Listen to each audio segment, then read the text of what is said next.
नाशिक जिल्ह्यातील नांदगाव तालुक्यात असलेल्या संवेदनशील म्हणून ओळखल्या जाणाऱ्या साकोरा येथील निमंतळा शिवारातील शेतामध्ये राहणारे आरोपी योगेश उर्फ दत्तू बाळू पगार व देवाजी दगा बोरसे यांनी संगनमताने नियोजित कट करून मयत दीपक रमेश कदम यास राहत्या घरून गोड बोलून सायगाव येथे तमाशा पाहण्यासाठी जाण्यासाठी बोलावून घेऊन लोखंडी रॉडने संपविण्यात आले।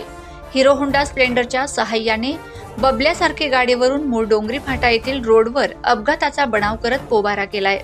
योगेश बाळू पगार व देवाची दगा बोरसे या आरोपी आपल्या राहत्या घरी जाऊन रक्ताने माखलेली कपडे बदलून आपल्या पत्नीसोबत काय घडले हे बघण्याचा बनाव करत हजर झाले।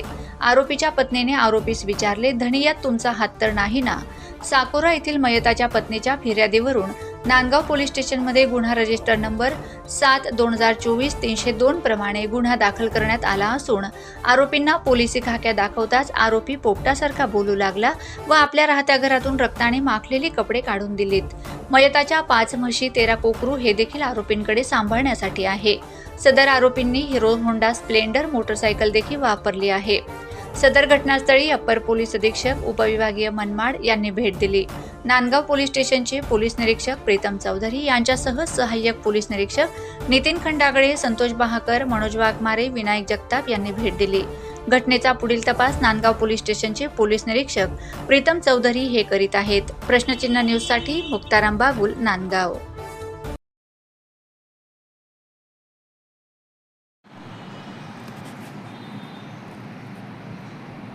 काल दिनांक 8/1/2024 रोजी रात्री 11:30 वाजेच्या सुमारास आम्हाला पोलीस स्टेशनला एक माहिती मिळाली होती की 30 ते 35 वर्ष वयोगटातील अज्ञात इसमाचा मृतदेह मूळ डोंगरी शिवारात रस्त्याच्या कडेला मयत स्थितीत पडलेल्या अवस्थेत आहे। अशी माहिती मिळाल्यानंतर आम्ही स्वतः PI Khandagale, PSI बहाकर, PSI Manoj Waghmare, police हवालदार बच्छाव, हंसराज तळवळकर असे आम्ही घटनास्थळी गेलो। त्यानंतर सदर मृतदेहाची पाहणी करून त्याचा तपास करून त्याची आम्ही ओळख पटवली।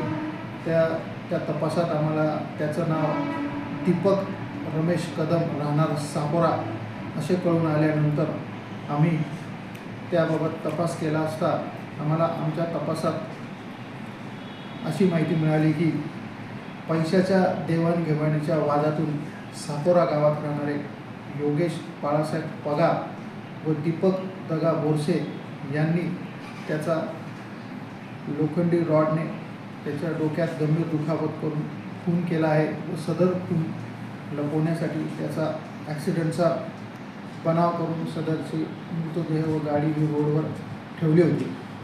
तरी सदर घटनेबाबत मयताची पत्नी मनीषा दीपक कदम राहणार साकोरा याच्या फिर्यादीवरून नांदगाव पोलीस स्टेशन येथे 7/2024 भादवी 302-34 प्रमाणे गुन्हा दाखल करण्यात आलेला असून सदरचे आरोपी ताब्यात घेण्यात आले असून पुढील तपास करीत आहेत।